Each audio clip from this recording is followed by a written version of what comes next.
नमस्कार, मेरा नाम है नितेश और आज मैं आपको जो हमारे सुप्रीम कोर्ट या उच्च न्यायालय के द्वारा हाई कोर्ट के द्वारा जो भी रिट जारी होते हैं उनके क्या टाइप्स हैं और उनका जो क्षेत्र है मतलब कहाँ कहाँ वो काम करते हैं इसके बारे में बताऊंगा। तो आइए देखते हैं। तो सुप्रीम कोर्ट क्या करता है, आर्टिकल 32 जो आर्टिकल 32 है उसके तहत सुप्रीम कोर्ट रिट जारी करता है और हाई कोर्ट को यही अधिकार जो है आर्टिकल 226 के तहत दिया गया है। तो इन दोनों जो आर्टिकल है, आर्टिकल 32 और आर्टिकल 226, इन दोनों के तहत रिट जारी होता है। और ये रिट जो होते हैं वो 5 टाइप के हैं, जिसमें सबसे पहले परमादेश, बंदी प्रत्यक्षीकरण, दूसरा तीसरा प्रतिषेध, चौथा उत्प्रेषण और पांचवा अधिकार परीक्षा। 1950 से पहले क्या होता था कि कलकत्ता, मद्रास और मुंबई, जो इन तीनों जगहों की जो हाई कोर्ट थी, कलकत्ता की, मद्रास की और बम्बई की, इन तीनों की हाई कोर्ट ही सिर्फ रिट जारी करने का अधिकार रखती थी। लेकिन अब क्या हुआ कि अब सुप्रीम कोर्ट भी कर सकता है और जितने हाई कोर्ट हैं इंडिया के अंदर टोटल 25, वो सभी कर सकते हैं। उच्चतम न्यायालय और उच्च न्यायालय के रिट में कुछ अंतर है, आइए उसको भी देख लेते हैं। तो उच्चतम न्यायालय सिर्फ मूल अधिकार के लिए रिट जारी करता है। तो जो उच्चतम न्यायालय है, सुप्रीम कोर्ट, अगर मूल अधिकारों का हनन हुआ है आपका, तो आप सुप्रीम कोर्ट जा करके अपने मूल अधिकारों के लिए रिट जारी करा सकते हैं। जबकि उच्च न्यायालय जो है किसी और काम के लिए भी जारी कर सकता है। तो मूल अधिकार अगर नहीं हनन हुए हैं तो उच्च न्यायालय में जाकर के भी आप रिट जारी करा सकते हैं। उच्चतम न्यायालय किसी एक व्यक्ति या सरकार के विरुद्ध रिट जारी करता है। तो उच्चतम न्यायालय जो रिट जारी करेगा या तो ये किसी एक व्यक्ति के ऊपर कर सकता है या पूरी सरकार के ऊपर भी कर सकता है। और जो उच्च न्यायालय है वो संबंधित राज्य में किसी व्यक्ति या सरकार, जो उस राज्य की सरकार है, उसके ऊपर कर सकती है।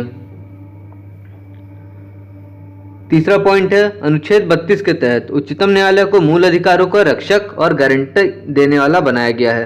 तो जो आर्टिकल 32 है उसके अंडर में क्या हुआ, उच्चतम न्यायालय को मूल अधिकारों का रक्षक और गारंटी देने वाला बनाया गया है। जबकि उच्च न्यायालय को 226 के तहत ये अधिकार नहीं है।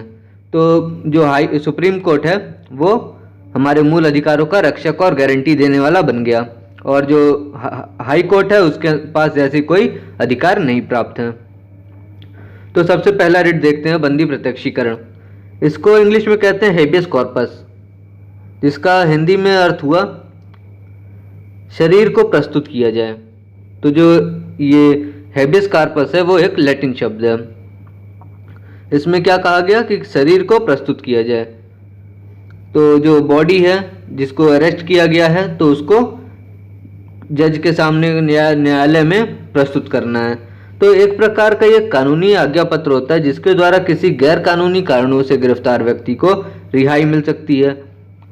तो इसमें क्या होता है कि ये कानूनी आज्ञा पत्र जिससे कि आज्ञा दिया जाता है, जिसके द्वारा गैर कानूनी कारणों से कोई भी अगर गिरफ्तार हुआ है तो ऐसे व्यक्ति को रिहाई मिल सकती है।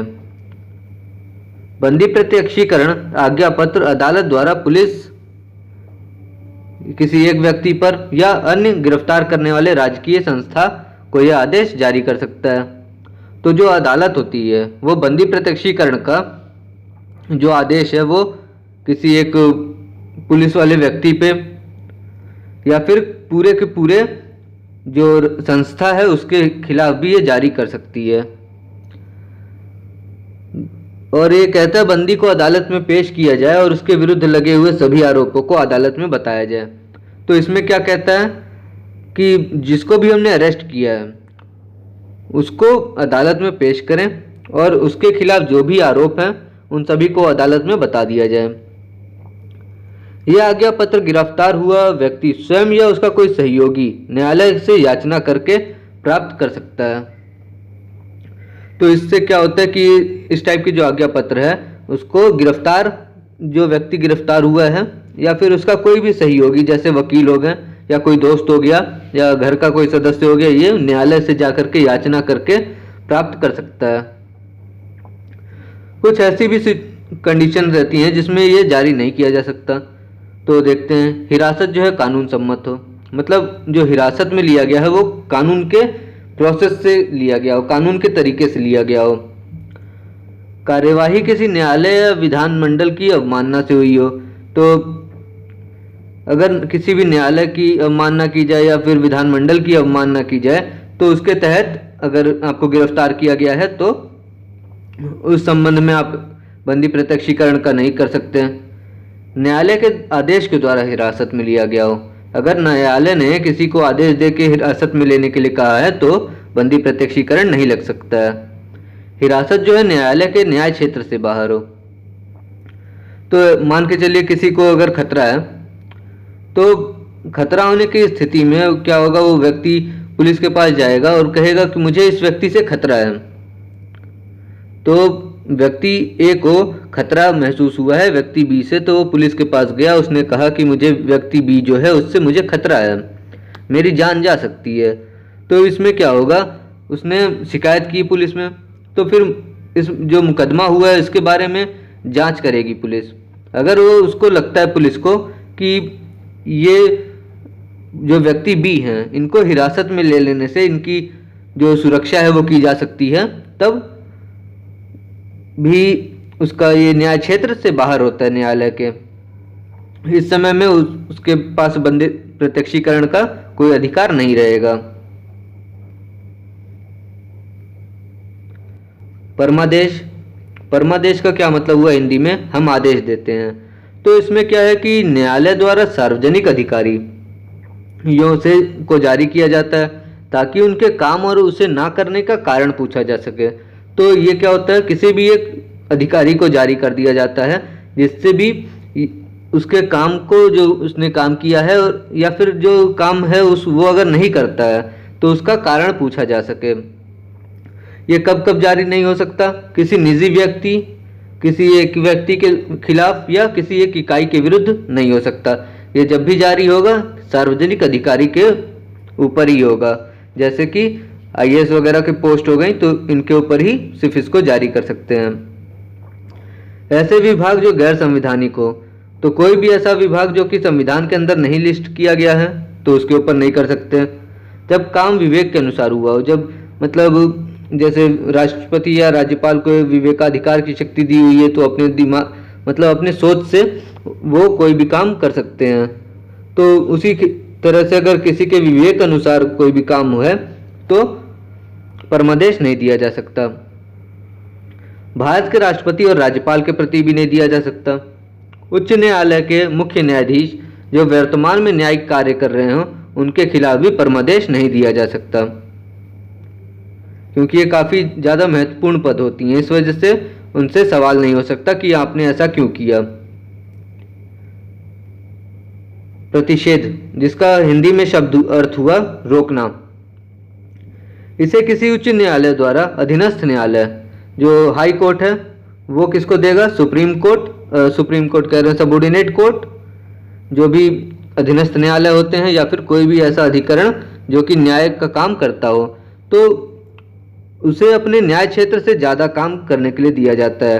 अब अगर कोई भी अधीनस्थ न्यायालय है वो कहता है मैं रिट जारी करूंगा, तो जो कि उसके न्याय क्षेत्र में नहीं है, अगर वो रिट जारी करने जाता है तो हाई कोर्ट क्या करेगा, उससे कहेगा रुक जाओ, प्रतिषेध, तुम्हारा ये काम नहीं है, ये मेरा काम है, ये मैं अनुच्छेद 226 के तहत मैं करूंगा इसको, या फिर वो उस व्यक्ति को सुप्रीम कोर्ट भेजो, वो करेगा।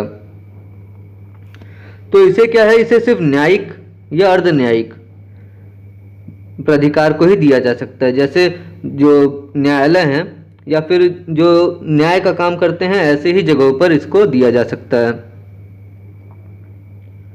उत्प्रेषण, उत्प्रेषण क्या होता है, प्रमाणित होना या सूचना देना। तो इसमें क्या है, इसे एक उच्च न्यायालय द्वारा अधीनस्थ न्यायालय को या अधिकरणों को या लंबित मामलों के स्थानांतरण को सीधे या पत्र जारी कर किया जाता है। इसमें क्या है, जो उच्च न्यायालय हाई कोर्ट, अधीनस्थ न्यायालय या प्राधिकरण जो सबऑर्डिनेट कोर्ट हैं या फिर जो भी अधिकरण हैं, उनको किसी भी लंबित मामले के बारे में जानकारी लेने के लिए इसको किया जा सकता है। उत्प्रेषण को, उत्प्रेषण जो रिट है उसका इस्तेमाल कर सकते हैं किसी भी लंबित मामलों की जानकारी लेने के लिए या कोई भी न्यायालय है वहाँ पे फाइलें जो हैं दब गई हैं, लंबित पड़ी हैं काफ़ी समय से, तो उन मामलों को दूसरी जगह पे स्थानांतरण करने के लिए भी इस उत्प्रेषण का इस्तेमाल किया जा सकता है। इसे न्याय क्षेत्र की कमी या कानून की खराबी पर किया जाता है। जो न्याय क्षेत्र की कमी है, मतलब काफ़ी ज़्यादा फाइलें हो गई तो इसकी वजह से लंबित है मामला, ये एक कमी हो गई न्याय क्षेत्र में, जल्दी न्याय नहीं मिलेगा तो लोग परेशान रहेंगे, या कानून की खराबी है कुछ, तो भी किया जा सकता है। इसे भी न्यायालय को ही जारी कर सकते हैं, जो भी न्यायालय हैं या फिर न्याय करने वाली अधिकरण है, प्राधिकरण है, उनके ऊपर ही किया जा सकता है। पांचवा और आखिरी जो है हमारा अधिकार प्रेक्षा, क्यू वारंटो। यह याचिका है जिसके माध्यम से किसी व्यक्ति से यह पूछा जाता है कि उसने किस अधिकार या शक्ति के तहत अमुक काम किया है या निर्णय लिया है।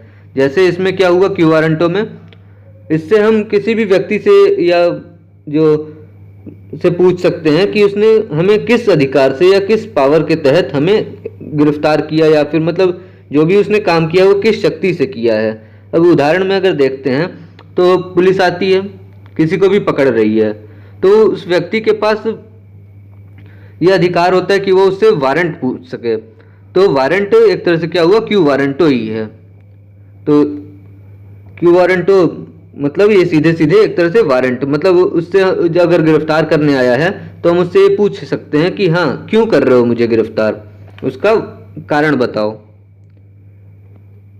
Thank you, please share and like the video.